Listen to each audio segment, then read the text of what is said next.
I'm Derek Irene. I've been in the real estate business for over 3 decades. I'm an entrepreneur at heart, and I'm always paying attention to real estate trends, industry innovators, and business influencers.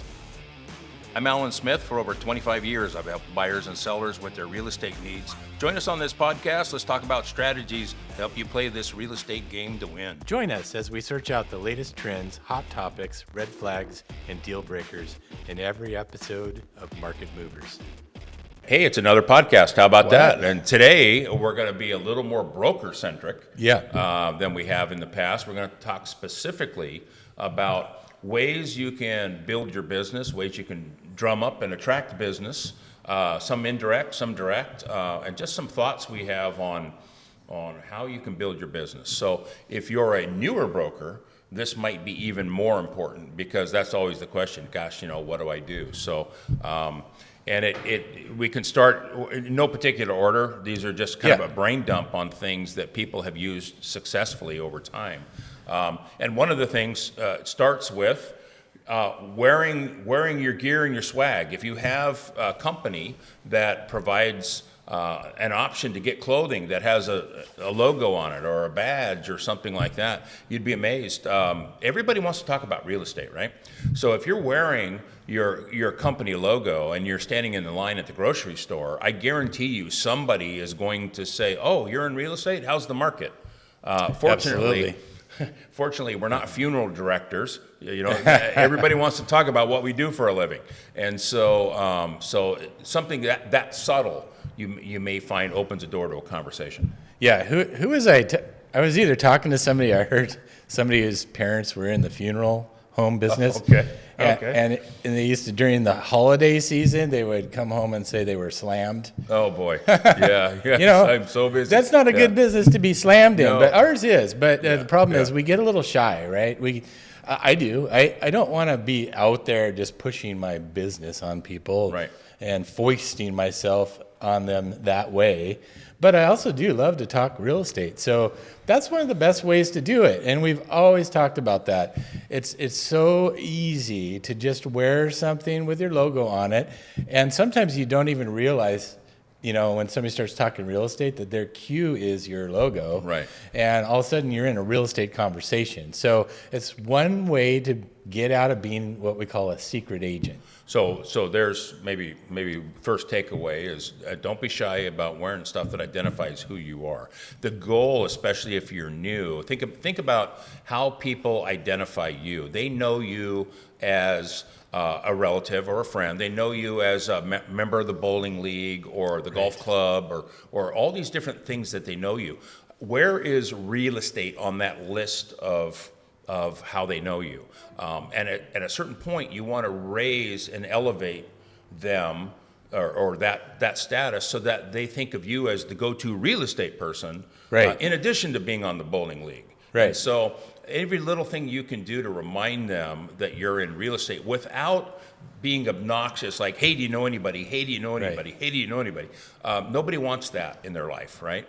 But just elevating the awareness of others that you are in real estate, you help people buy and sell real estate, makes all the difference in the world. Yeah, and a little sidetrack on that we always talk about is, for your friends especially, this is your opportunity, wearing your gear, getting in a conversation, to really get top of mind with them in a different way. They've seen you at the barbecue, as you like to say, not necessarily always in professional light, right? Because that's what friends are for. So you can relax, be yourself. But now you're going to have to switch gears a little bit because, of course, you want your friends to see you that way and to engage with you professionally as well, because you're a trusted resource for them, and vice versa if they're doing something that you need. So you want to reach out in that way and so take that extra effort with your friends, right? Yeah, and I think it's important. And here's what I do. If you just know 2 or 3 interesting stats about the market, house prices are up 5% year over year, right? When somebody brings up real estate, and they always have the same intro question, how's the market, right? Right. If you just say, well, it's interesting, house prices were up 5% year over year, or whatever your stat is that's current, right? That's how you plant the little seed that you're a real estate expert. You know your stuff, and maybe you only need to know 3 or 4 things, but you casually drop them into conversations when they ask. And the key, I think, is when they ask. The rest of the time, you're their friend, you're their relative, you're your coworker, you know. But dropping statistics in casual conversation helps identify you as a trusted resource. You know your market. It's funny you should mention that, because one of our during our training and sales meetings, one of the videos that we've been playing recently is just a general conversation about, I went to the farmer's market to buy some olive oil. The person behind the counter knew everything about that olive oil. They knew how it was made, how it was pressed, how long it had to season, all the stats, right? Right. So this is a $20 bottle of olive oil. Right. If you're selling $1 million house, you should probably know the square footage. You should know a little bit about what you're selling. Yeah. And same with the market, right? If you're working in the market, you should probably know what's going on. Yeah, and so it's important. It just takes so little time. Every morning when you fire up the computer, spend a few minutes just analyzing what happened last night. You know, how are things going? What's this month compared to the same month last year look like? What does year to date look like compared to year to date same month last year? And just get a good feel for the inventory. Is inventory up? Is inventory down? And that way you can talk about it intelligently. And that kind of it kind of segues into another thought that we had, which was when you're in a transaction, don't be afraid to ask for referrals from your clients. That's the best time. The best time. Assuming you're having a good transaction. Yes, when everybody's happy, right? Right. Don't be afraid to ask for referrals. And the approach that I think works really well is, gosh, you know, I want you folks to be so happy at the end of this transaction that you wouldn't hesitate to refer me to any of your family or friends, because that's how I build my business. I'm not interested in getting on the phone and telemarketing to people that I don't know or randomly knocking on doors. I want to build my business by referrals from people that I've served in the past. So don't hesitate to let people know that if they can, drop a review on Google or any of the other websites out there, you know, that let people know. A testimonial goes a long way towards reinforcing what you're doing. Yeah, and now that you mentioned it, everybody should have a Google My Business page with reviews, and it should be somewhat dynamic. In other words, you should have, change the pictures out, add new pictures, add new content. That should be a priority for your business, and that is a way of asking for business. Yeah, it certainly is. And then don't ignore your sphere. People that you know. Again, we've kind of talked about this, but your family, your friends, your coworkers from past jobs, the people that you go to church with, people that the bowling league, right? Yeah. Don't hide your light. Let them know that you're in real estate, because they may not even know that you've changed careers if you are new to this business. So study your business, get some facts that you can drop in conversations, but let them know that this is what you're doing, and people will appreciate a full-time mentality, even if somebody's part-time in real estate. When you're in real estate mode, if you're engaged full-time mentally, I always joke that I know plenty of full-time real estate brokers that are part-time mentally. Yeah. They just, it's more of a hobby for them now. But don't be that person. Be serious with your intent in the business. And then if you are hitting social media, it's important, I think, to balance your business on your social media posts and your personal stuff. People want to know you're a real person and that you're fun to be around. At the same time, starting a new career, if you are new, you need to make sure that you emphasize what you know about the market. And so if you're posting 3 times a week, maybe 2 of those should be business and 1 would be personal. Hey, look at me on the ski slopes, right? Or I'm cutting a pineapple. Here's what it looks like. But the other times, you're dropping statistics or market updates about what's going on in the marketplace. Or, hey, a day in the life kind of video. Look at me, I'm doing an open house today. Come on by, I've got the coffee on. I'm at 123 Main Street. Stop on by, love to see you, So people start thinking that you are the go-to real estate person. Yeah, and the key to that is just to be real, be authentic, be yourself. Now, a lot of people try to portray themselves as something other than what they are, and sometimes, that's the fake it till you make it mentality. I understand that, but you can also just be real as a new broker and say, okay, today I'm going out to look at every single listing that just came on the market. There's plenty of things you can do that will enrich yourself as a broker, because you're getting more market knowledge, and you're taking people on the ride with you, right? So they get to see what's going on too. I think that's a better way to go than, dressing down to the nines and getting on a helicopter.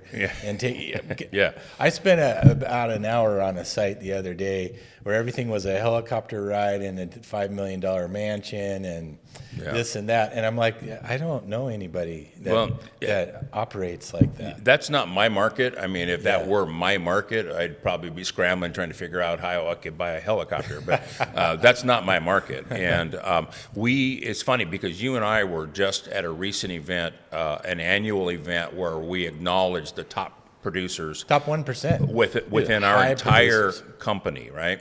And of the people in that room, there's no consistent personality.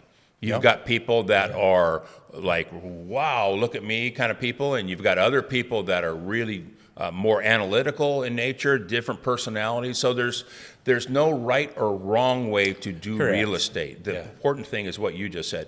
Be yourself. Be true to yourself, because people can pick up on that if you're not. And if you're light and you're happy and you're always joking and teasing people and stuff, then that needs to come across if you're doing social media posts and stuff as well. Because the reason you have your friends is because they appreciate who you are, and not necessarily your relatives, because they don't have a choice, but your friends certainly. So that's important, and that kind of dials us into community events. And are you volunteering in your community? Are you participating in community events? Not as a real estate person, but if they already know that you're in real estate and now you're involved in this shredding event. We're doing an event in my town on Saturday where people can bring all their extra paperwork, and we've gotten a mobile shredding truck there, and if you're involved in those types of things in your community, as small as that may seem, people know, oh gosh, you're part of the community too.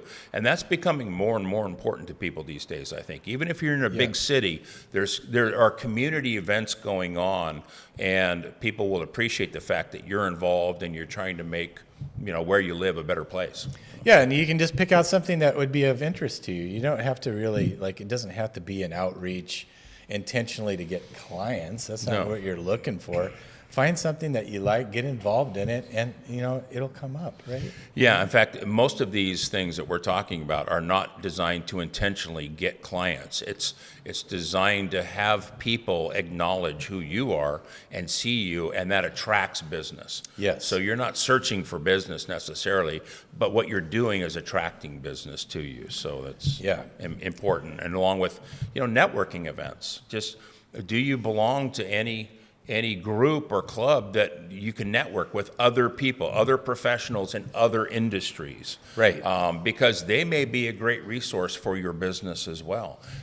Yeah, and don't limit that to people outside of our industry. It can be your peers too. Not necessarily to get business from them, but to create relationships, which ultimately will help your business.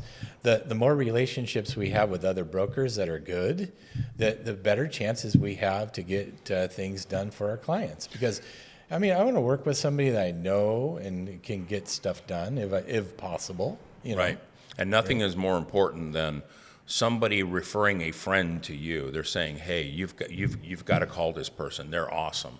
That's going to be one of the best transactions you ever have also, because there's a built-in level of trust. The door to the castle, is already down a little bit. Down. So they're more receptive because a friend has already introduced you to them. So those are huge. Let me ask you something. Back in the old Tony Robbins days, you remember those? Mm-hmm. He had something called a reticular activator. Right. Tell me what that is. There's a part of your brain that is always, your antenna's always up, but it gets filtered because we're bombarded all day long with things, right? A great example is you go down and you decide, hey, I'm going to buy a green Jeep. Right. And the second you pull off the lot, what do you see? You see all the other green Jeeps on the road. Well, they've always been there, but your reticular activator is now up. Your antenna is up, and you now see all the green Jeeps, right?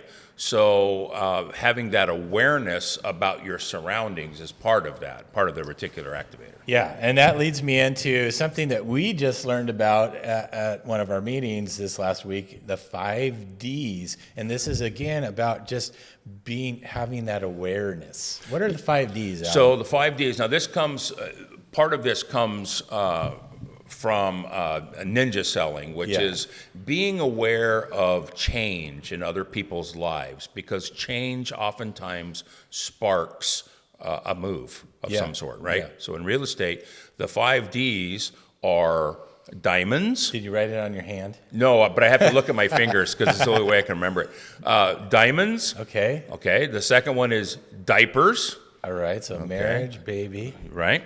The next one is divorce.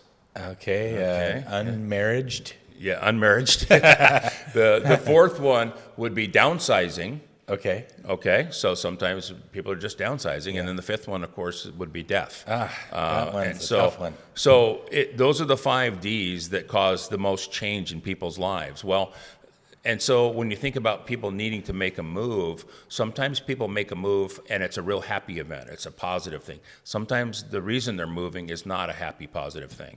And so being aware and being sensitive to that to help them get through the process.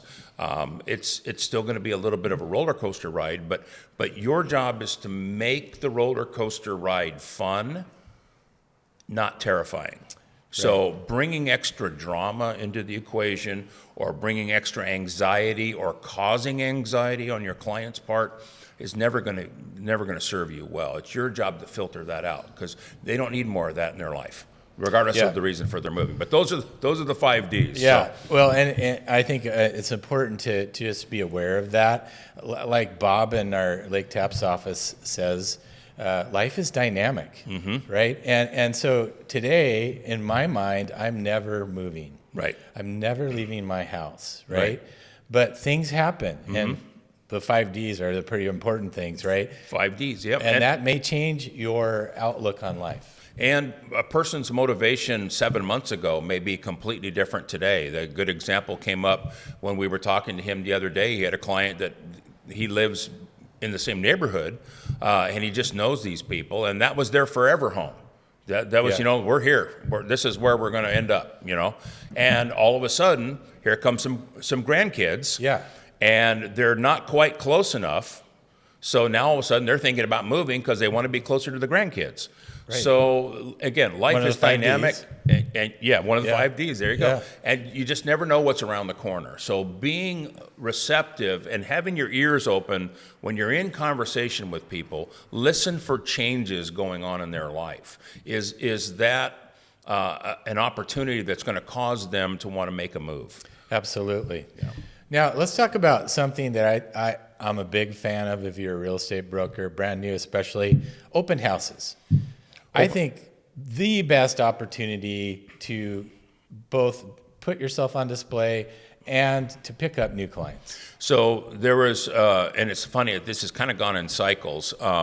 To give you some perspective, there have been some national sales trainers that are very down on open houses. Yeah. They feel like, you're opening a retail store and you're standing there waiting for somebody to walk in. It would be better if you picked up the phone and cold called people. Right? Yeah. There are still national trainers out there that will tell you this. But does anybody really like cold calling? I don't like to do to others what I don't like done to me. Yeah. So I'm not doing that anymore, right? Yeah. I will tell you my own personal experience, my own personal opinion is that you will never meet a higher caliber potential client than you will at an open house. You can be standing in the line at the coffee shop with your badge on that says what company you are and you're in real estate, and somebody will say, oh, you're in real estate, how's the market? Because people, again, they like to talk about real estate. But their motivation to purchase real estate or sell real estate might be a 2 on a scale of 10. They're just casually interested, and it's nice, it's fun. Well, somebody pulling into an open house, you're standing in an open house, and think about this. Somebody Somebody drove their car or walked down the street. They see a sign. They looked online. Somehow they found you at your open house. They get out of their car. They're getting ready to walk into a stranger's home, knowing fully well that the real estate vampire is hovering above the inside of the door, ready to pounce on them and sell them something, I right? want to suck your blood. That's right. I want to sell you a house. They're still walking in that house. Right. Their motivation to buy or sell real estate is way higher than a 2, right? So you will never meet people more in tune with needing to make a change than you will at open houses. So do open houses. Don't shy away from them. Set yourself up for success. Make sure that it's a good open house. It's a good location. You're not down a 5-mile private driveway back in the woods somewhere. People need to see you and get to you, right? But be prepared when you're doing an open house. Know everything that's going on around you in the neighborhood. Know everything, every other open house that's going on, because I guarantee you they're looking at those too. And then just ask them, how does this house compare to what you've been seeing? And yeah, absolutely. It's a bottle of olive oil analogy. Exactly. Right? You should probably know everything about it. The last open house I walked in, because I stopped by open houses too, just to see what's going on in the marketplace. And the last one I walked into, she barely looked up from her phone to say hi. Yeah. Before I could tell her that I was in real estate. She had no idea what I did for a living. I was just somebody walking into her open house, and she was busy texting somebody.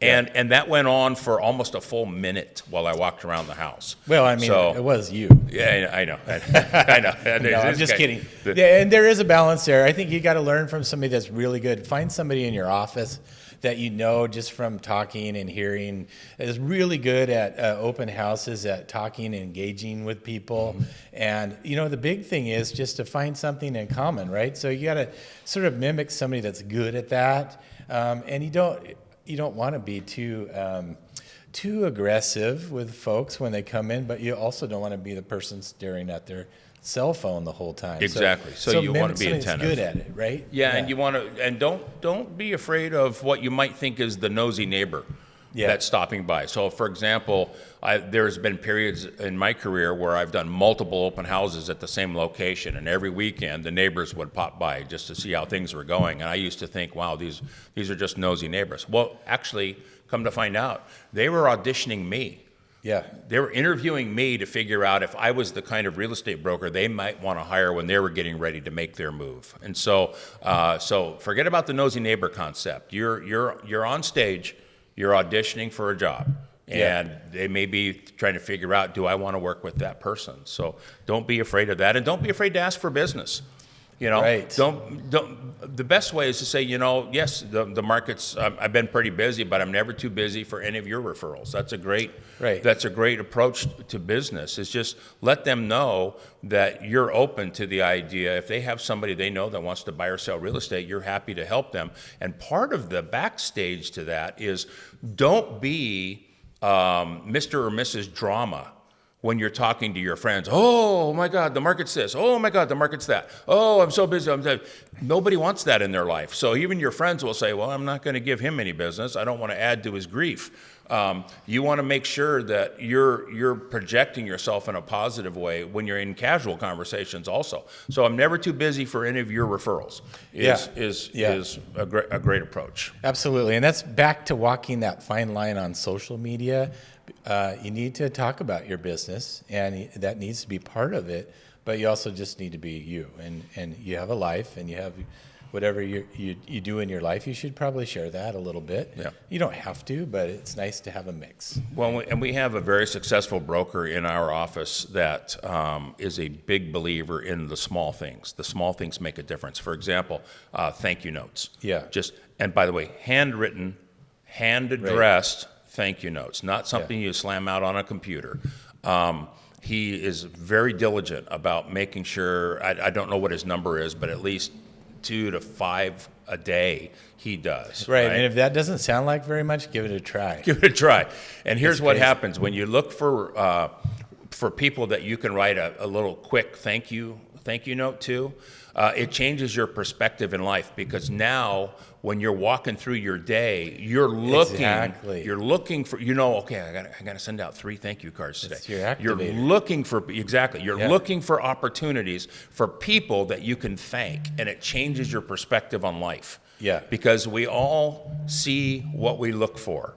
Right. If we're convinced that the world is out to get us, when we wake up in the morning, we will find examples throughout our day that proves that true. Yeah. But if we think the world is out to make our lives to be happy, we'll find examples to reinforce that as well. So we see what we look for. Look for ways you can be gracious and have gratitude towards others, and it'll change the way you walk through your day.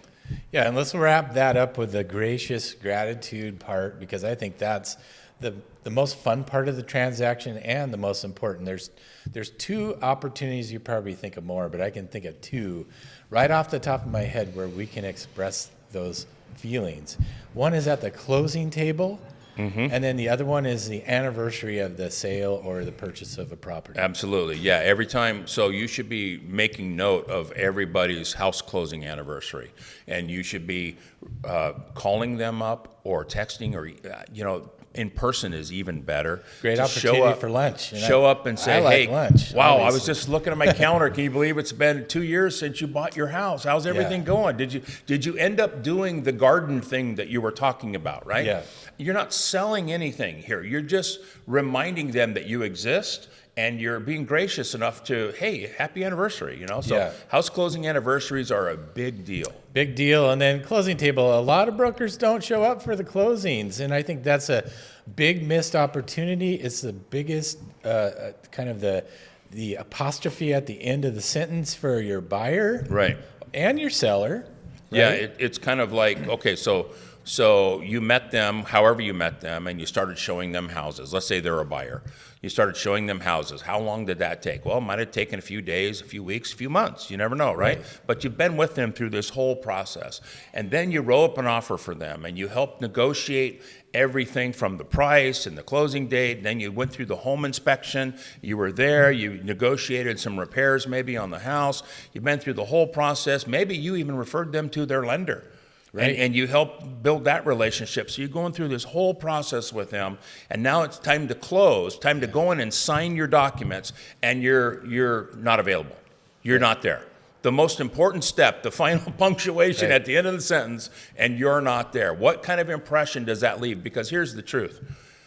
Whenever anybody signs their closing documents, there are remaining questions. When do we get our keys? When can we move in? All these things are still up in the air.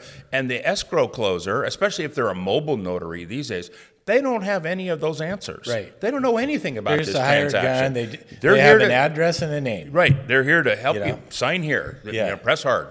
So, so attending your closings sends a strong statement to everybody that you do truly care about them, because they're going to have questions. And when you're done with the signing, I always tell people, folks, this is Fred's show for the next few minutes here. I have nothing to do here. I'm just here for comic relief. So, if you pass out from all the signing, I'm here to revive you and stuff, but we'll let Fred take over from here, and then we'll talk about what our next steps are after. But just being there, reinforcing, this is our person, this is our real estate broker, this is great. You're building that relationship. It is a way of asking for business without asking for it, because you're there to share in this moment with your clients.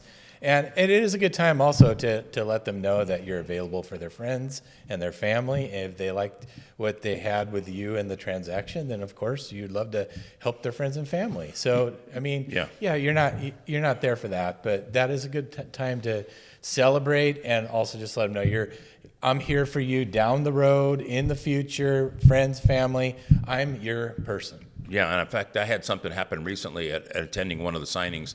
The closer, we actually went into their office, which is kind of rare these days. Most of the times it's a mobile notary. They go to the client. But it was easier for my client to go to the escrow office. So we were in the office, and as we were leaving, the escrow person told my clients kind of under their breath a little bit, says, you know what, you've got a really good agent here. Agents never attend signings. How much did you pay your escrow? I didn't pay them anything, but it actually made me feel Right. great That's because awesome. I never even really thought about that. Yeah. It's just something I do. Well, they're not used to seeing brokers at the closing table. Right, So, right. 1 out of 10 maybe, I bet. Well, and here's the other thing. Escrow officers have a bad day every now and then, too. So Yeah. if you've got a grumpy one, you can be there to kind of smooth over the waves a little bit if your clients are having a bad experience. So it Yeah. should be fun. You're at the finish line right now. You've just run a marathon. You can see the tape. You're getting ready to break the tape. Why would you check out?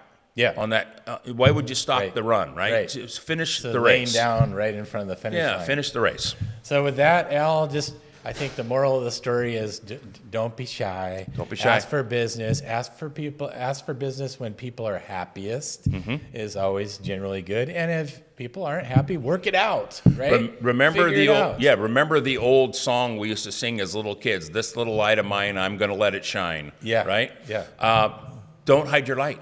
Yeah. Just let people know what you do for a living. Be positive in everything that you do, and you will attract business. You won't have to go out and lasso business. Absolutely. Yeah. Nice job. Thank you. Thanks, everybody.